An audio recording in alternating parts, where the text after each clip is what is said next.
Welcome, Dr. Jaishankar, to the Times Network India Economic Conclave. We're certainly meeting under strange circumstances, behind glass walls, but we hope to have an interaction that will permeate those walls and bring clarity and, of course, information. Dr. Jaishankar, how do you believe the COVID-19 pandemic has influenced international relations, especially in the context of India? And do you believe there has been a realignment of strategic considerations in the international system because of our diplomacy? Well, first of all, let me say, Rahul, it's a great pleasure to be here. And I hope we both come back at a time when we see more people in front of us, which I'm sure will happen. I think you appropriately started with COVID. So look, I think COVID's really changed a lot of things. And people use the word change sometimes very lightly.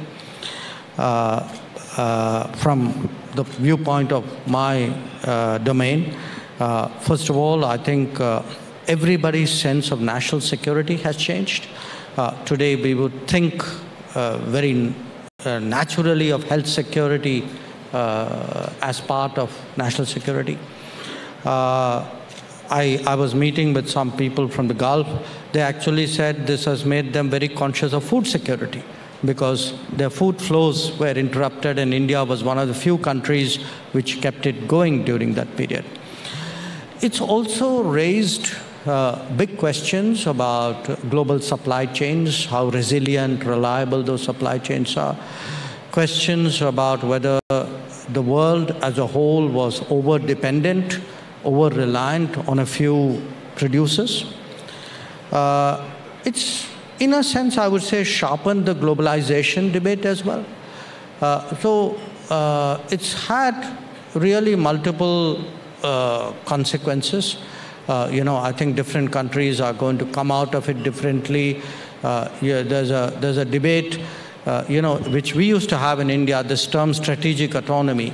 Today, I hear those words used by the Europeans about being more strategically autonomous because of uncertainty. So it's really driven home the point that uncertainty is a very big factor. Now, you ask me, how has it changed things internationally?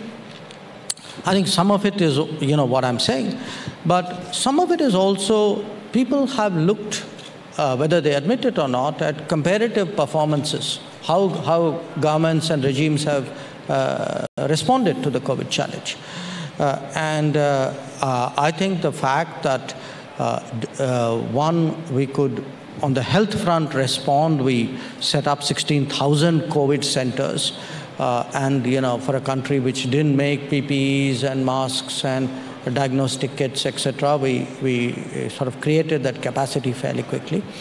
More than that, I would say the fact that during this period, the government was able to feed 800 million people, get food across to them, rations across to them, and able to put money into the bank accounts of 400 million people. I mean, when you tell people about this, they're staggered by the numbers.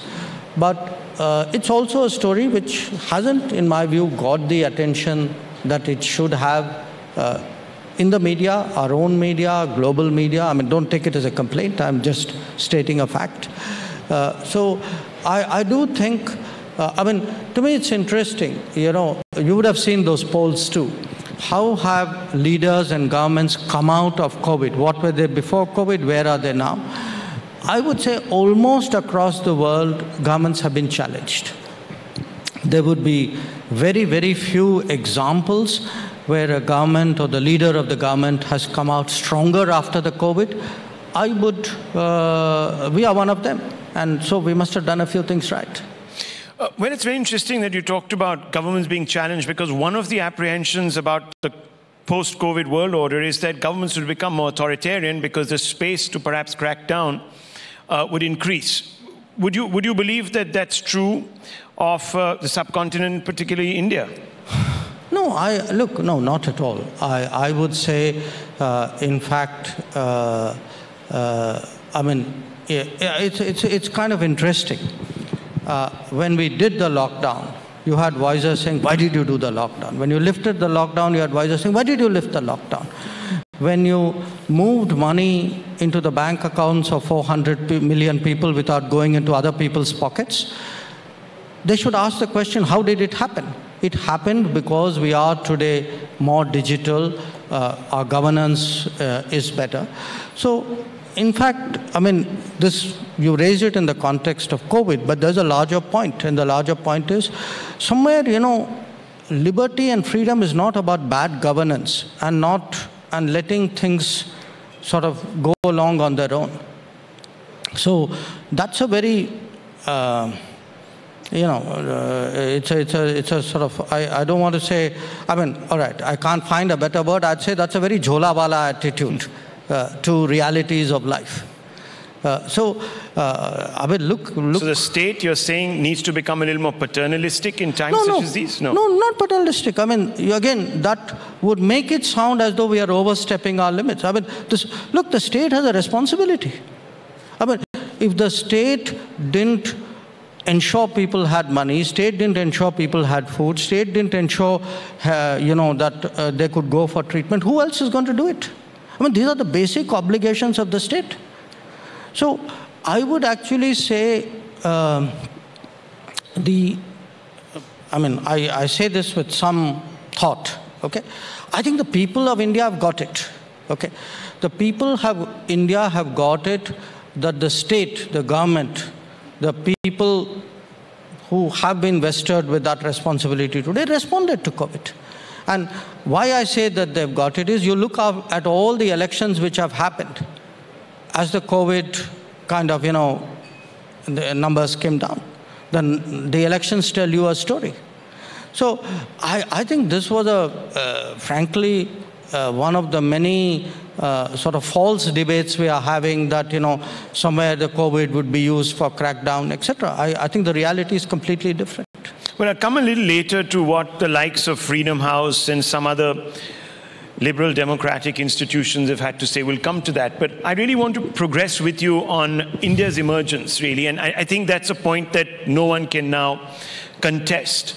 The MEA, till March 23, I think, put out a list to say that we have supplied COVID-19 vaccines to, I think, about 76 countries. Yeah, we've added 2-3 more in the last few days. Okay, so thereabouts. Yeah. Has vaccine diplomacy brought a perceptible change in how the world now views India?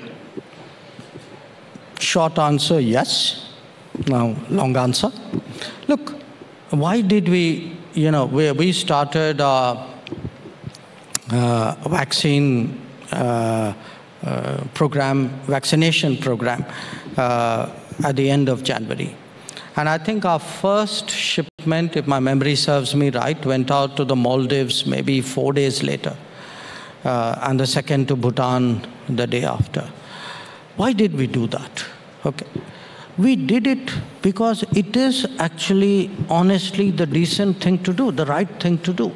This is what actually any country which is not wholly self-centered, which understands that it's, you can't be secure and if your neighbor is in peril.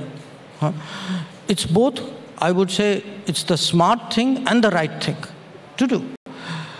We also took the step to make sure, and this was a commitment that PM had made in September to the UN General Assembly, that vaccines would be made affordable and accessible.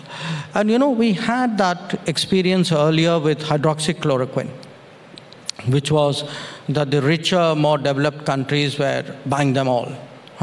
So at that stage, we balanced out the distribution and the shipments of it. And in fact, we provided medicines, I'm talking of the summer of 20, to 150 countries, and more than half, 82 of them were as grants. Okay. And when I look back on that, and I'll come to the vaccines, look, countries, the countries in CARICOM, countries in Pacific Islands, countries in Africa, they were immensely grateful. In many cases, it was not that they didn't have the funds. They didn't have the wherewithal to access it, to buy it, to ship it, to get it, and to, sort of keep the bigger guys at bay. So, with all those experiences, Prime Minister was very clear from day one, saying, look, in a sense, we have a moral obligation. We keep saying we have a solidarity with Global South, etc. This is a moment to sort of, in a sense, put your vaccine where your mouth is. I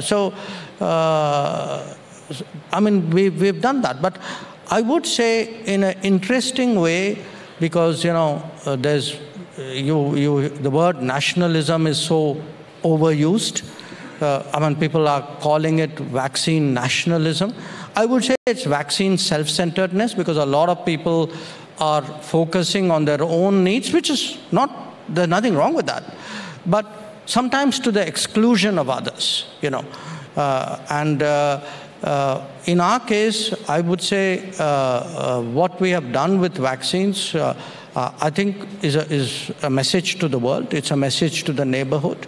And it's very much in keeping with what we have done in the last 5 years. I mean, if you look at a lot of our humanitarian operations in, Mozambique and Yemen and Nepal and so on, or you look at our stepped up Africa or Pacific Islands or CARICOM development programs, it is very much a I would say an international vision which we have. So I think in a fair world, people would recognize that and give you credit. Well, the world is not always fair, and certainly not to your government from time to time. So there are a lot of people I don't always hold my breath. Who've been saying, in fact, we have a chief minister in Mamata Banerjee in Bengal. She said, look, the center isn't sending us enough shots, and we're busy inoculating the rest of the world. I mean, how do you respond to that? Because obviously, to any objective observer, this is a great humanitarian cause, and India has never shied away from its responsibility, and especially when today we're in the chair of the UNHRC, got to step up to the table. So your response to that? Look, Rahul, I think we're in the middle of elections somewhere, so people say things in the election. I mean, even at best of times, what they say need to be looked at. At election time, the quality of accuracy is even lower. But put that aside. When we looked at shipments outside, there is a committee, okay? The domestic, the pharma people, the health people, the foreign ministry, everybody is in it. We looked at our own demand projection, and we had a domestic plan. And in fact, Dr. Harshvardhan, my colleague, has spoken about it repeatedly in Parliament, which was first do the doctors and the health workers, then do the police and the frontline workers, then do the military, then do the over 60s and the 45s with comorbidity. So we knew, okay, the demand's going to go a certain way, and there will be certain margins which would be available, because this has a shelf life as well. So I think that was very much taken into account, because from day one, what is it we've been saying? Which is that we've always kept our domestic demand in mind. So it's a kind of an inventory calculation management issue. Now, in the coming weeks and months, as we now expand to the over 45s, starting with 1st of April, obviously there's going to be a demand spike, and obviously people are preparing for it. So in many cases, we have told our international partners that, guys, look, COVID rates are going up in India. We are expanding our own vaccination ambit. So we are sure you will understand that at this time, we have to purpose it much more focused at where we are. But so the national interest is not going to suffer. That's what you're saying. Oh, absolutely. Okay. Yeah. We're speaking on a day when the Prime Minister is in Bangladesh, Doctor. And this is an association that we've valued quite a bit and nurtured over the last few years, specifically under Prime Minister Modi's Look East sort of focus. What have been the tangibles?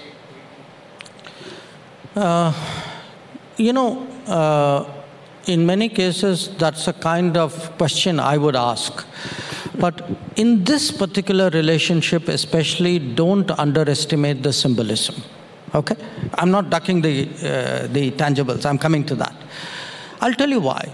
Because, look, I was 16, almost 17 when these events took place. I mean, it had such a profound impact on this country. I mean, if somebody, I used to tell people in the foreign service saying, look, my generation, we are the Bangladesh generation. I mean, that was the defining event. Like for the previous generation, maybe they would have said, we are the partition generation. True. Okay. Secondly, after all of that, you know, with the assassination of Sheikh Mujibur Rahman, you saw, you know, what was a very strong relationship go in a very different direction. And so to me, number one, the Prime Minister's presence there, it's laden with so much meaning. It's very difficult to tell you. And I was in Dhaka just a few weeks before doing the groundwork for his visit. And, you know, I can tell you, sort of, it's very emotional there, understandably. Secondly, it's very interesting. Today, Prime Minister has an article in a Bangladeshi newspaper called Daily Star, where he's asked the question, you know, what would have happened to the subcontinent if Sheikh Mujibur Rahman had not been assassinated? I think it is a thought which is very much worth thinking about. Where could we have been? Because he gives the answer, which is that, you know, a lot of things we are doing now because he and Sheikh Hasina are there, that much of those things could have happened earlier had Sheikh Mujibur Rahman not been assassinated. And also, I think somewhere all of us in India and certainly in Bangladesh and maybe in the subcontinent should not forget how that happened, who did it, you know, what were the forces at work, because you should not forget, especially when history has been damaging for us, it's not something we should erase from our mind. But today when you ask me what is the tangible change, see, it's not just that we have a great relationship. It's easy to say. We've settled our land boundary. That's a huge thing, because bear in mind, you know, your boundary, none of your other boundaries are actually finally and firmly settled. So it's something of enormous consequence. Secondly, the moment you take the negatives out of the relationship, and the land boundary agreement was a turning point in many ways, then the natural positives start asserting themselves. So what's happened in the last 5-6 years? You know, what they call the pre-65 connectivity, the railroads, the roads, etc., they're all being rebuilt. Inland waterway movement has started. We have an agreement that our people use Bangladeshi ports for shipment, which is good for Bangladesh, it's good for us. We actually have today power supply from parts of India to Bangladesh. We, fuel supply as well, we hope, from Numaligarh refinery very soon. So the economic, partnership grows, and this will have obviously a very, very sort of strong impact on Bangladesh. It will help us not just vis-a-vis our neighbor. I think it will be a game changer in the northeast. It will certainly help Assam. It will help all the northeastern states. Today, I mean, even a state like Tripura is an immense beneficiary of better India-Bangladesh relations. So I actually am of the view that, what we speak about in terms of the Act East, actually to me, Act East starts in a foreign context, Act East starts at Bangladesh. That if our relationship with Bangladesh continues to progress, Bay of Bengal as as the beginnings of our connectivity eastwards would become much more salient. I think there are enormous possibilities there. And bear in mind one historical point. India has been a great country when Eastern India has been prosperous. Historically, you can make a correlation. It's very interesting because you did say that if we continue to build on this relationship, quick digression, very quick response, because We have so many other questions to go to. Dr. Jaishankar, what could be a possible threat? Some people have been saying our domestic politics might actually overshadow the relationship. No, I don't have that sense. I know. Look, some people here will tell you the sky will fall on you tomorrow morning. Okay, there are professional... Jholawalas, Andolankaris. There are... Andolanjivis. But the fact is, the predictors of doom and gloom will do, I mean, that's their job, okay? I'm telling you the record is very different. Let me take an example, CAA, for example. You know, I mean, it's been thrown up in this election. Listen, please look, I mean, turn on your own Times Now TV channel, look at what's happening in Bangladesh, you'll get the answer. Okay, now I want to ask you a question about Afghanistan. Did you ever envisage that we'd be holding talks with the Taliban? Is India apprehensive about the implications of the peace deal between United States and the Taliban, sir? Look, I would put it to you this way. Afghanistan, you know, Afghanistan has been evolving. We have President Ghani now, we have President Karzai earlier. The nature of their dispensation is it's a very diversified form of governance in many ways. Rather than link it to a person or a force or a movement, I would put it to you from our perspective. We have a certain feeling for the Afghan people. We have a certain interest in Afghanistan. I mean, I would not deny that. We have a vision. I mean, we would like clearly to see a sovereign Afghanistan, a democratic Afghanistan, an inclusive Afghanistan, which is, you know, which takes into account the interests of its minorities, which respects its women. I mean, so there is a worldview out there. So the question for us is, you know, if you know, we are to engage such a Afghanistan, you know, which Afghan forces inhabit the face, that is for them to decide. You know, it is not for me prima facie to say, I think this is good and that is bad. I mean, I would look at a space. But the Taliban was problematic in its outlook, and it sort of goes against our own value systems. Yeah, but Rahul, we have also been hearing, which we'll have to see. I mean, this will obviously be tested. That the Taliban, you know, there is something called the peace and reconciliation process, and everybody else is saying that the Taliban is reaching out and changing, etc. So let us wait and watch. Okay, wait and watch. On Pakistan, our other neighbor, there are visible signs of a thaw, Dr. Jaishankar. We've just had... If you say so. Well, we've had a border agreement. We've gone back to a ceasefire agreement. We've had, after 2.5 years, resumption of Indus water talks. Is this a precursor, Dr. Jaishankar, to a full-fledged engagement? In your opinion, are we beginning to see that taking place? Look, I think the agreements with the DGMOs, between the DGMOs, was a sensible agreement because I don't think Pakistan either did themselves or us good by encouraging or facilitating infiltrators and terrorists across the LOC and the IB. And a lot of the firing on the border was a direct derivative of that. So in a sense, if, you know, there is no infiltration, obviously it stands to reason that there would be no firing, because also there would be firing from their side because of the covering fire which you give. In terms of the Indus water, you know, again, we'd had talks, okay?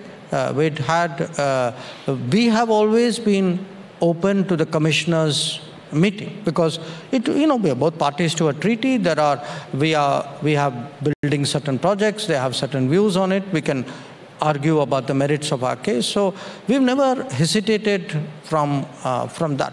So I would, if you ask me, are these positive developments? Yes. So, you know, do I add them all up and make what? right now, I don't have a good answer to your question. But did it surprise you that they've suddenly, I mean, you know, the general there started speaking in conciliatory tones? I am in the government. I'm supposed to know things. So, you know, what so are you saying that there was some preparation that happened behind the scenes? I think, I mean, obviously people analyze, people discuss, people figure out things. At what level was this discussion, sir? I would say this to you, that we've always wanted normal neighborly relations with Pakistan. Everybody knows what that means. So if there are trends in that direction, of course, I would welcome it and strengthen it. But beyond that, I think it would be... I think the joint statement really led to the speculation because it was worded Rahul, in such you a can fashion. come at it 25 different ways. I would still give you the same answer, which is, you know... Wait and watch. We're going to... which you have said. But there is a degree of optimism, you would say, that it might translate into something a little more substantial. I would substantial. say what I have said. Okay. So let me ask you this. You're going to be holding a meeting on the sidelines of the Heart of Asia conference in Tajikistan. That's what news reports are saying. Is that meeting on with your Pakistani counterpart? I'm going for the Heart of Asia meeting, conference. My scheduling is still in progress. Now, so far, I don't think any such meeting. I think, as always, the press is sometimes so far ahead. I wonder what is driving them. But do you have any opportunities there to perhaps, you know, talk, have a little bit of a conversation, pull aside? No, look, would you be open to it? Listen. I'm not going to sit here and discuss any of that with you. I'm going for a Heart of Asia conference. And by the way, you know, my Pakistani counterpart and I were both at the Shanghai Cooperation Organization conference as well, which was some months ago in Moscow. But you're open to a pull aside if it were to happen? I think, Rahul, this is time for you to move on to your next question. So I understand. I mean, it's never easy to second guess a testy neighbor like Pakistan, and I want to bring up another testy neighbor, China. Do you believe there has been any economic impact of the skepticism, Dr. Jaishankar, with which many see China? Or have the Chinese become virtually indispensable to the economic calculations of most countries to the point where China can't be ignored anymore? Yes, you can have your views on it, can't be ignored, you have to do business with it. I would say, Rahul, that to be fair, the Chinese have a salience in the global economy. I don't think anybody can deny it. I think one needs to appreciate, what they have done in terms of their national capabilities in the last 40 odd years. And I would say strategically, in many ways, they have, starting with Nixon and Kissinger, I think they have outthought the West, not just then, but over successive generations. And not just America, the West as a whole, which explains why they are where they are today. What will happen in the future? Difficult to say, because there are today a lot of contradictions and frictions out there. But when it comes to us, we need to ask ourselves, so we have this neighbor who's done spectacularly well. So do we just stand there with our hands in our pocket and marvel at what they've done? Or do we say, well, you know, this is an inspiration, this is, I need to also, strengthen my competitiveness and my capabilities and so on. When I look back, and this is not a political statement, it is a international relations or even a domestic governance observation. I think we did not think that way, we were about the same size of economy when Rajiv Gandhi went to China in 1988, and look at the difference today. So for me, I've always seen lessons in China's growth, in China's importance, salience, centrality, call it what you would. And I am very glad today to see a very purposeful government, of which I happen to be a part, actually address issues like infrastructure. You know, yesterday we passed in Parliament the day before the Development Bank legislation. Sure. Address manufacturing, which we have done through the production-linked incentive scheme. Address skilling, address education, address social indices. So if you don't do all of this, then, you know, life's just going to leave you behind. So to me, you know, in many ways, I mean, yes, China is a neighbor, and it is in many ways a challenging neighbor. But I think I would also urge Indians to see it as really, in a way, a country from whom our desire to be competitive and stronger with, you know, with deeper strength should be, you know, it should inspire us. I'm going to beg your indulgence for a couple of other questions. I know we're running short of time, and I just hope that the next panelist allows just 2 or 3 more questions. Dr. Jaishankar, you've called out, you know, the hypocrisy of the self-appointed custodians of the world, who find it very difficult to stomach that someday India is not looking for their approval. This is what you said recently. Now, you know, we've had, in the context of the farmers' protests, issues being raised in the British Parliament as far afield as that. We've had noises coming out of the odd senator, congressman in the United States. You had, of course, a hugely critical group of individuals in our country. Many in India feel that your reaction was overly defensive. What would you say to them? Look, you know, people abroad and at home sometimes say unkind and unjustified things about us. Us as a country, us as a government. Now, there are 2 ways you can take it. You put up with it, or you call it out. The problem with putting up with it is they then get to define the narrative. So you can say, well, you know, I ignored you, but if they say it repetitively, you know, in the media, that it has its own impact. So I think calling it out is not defensive. I think calling it out is called for, it's sensible. So let me just make, because I'm also a little conscious of time, I need to run, two points here. One, you referred to the British Parliament, or I think you mentioned the US Congress as well. You know, our speaker made a point. We had the head of the IPU visiting us about 2 weeks, a week, 10 days ago.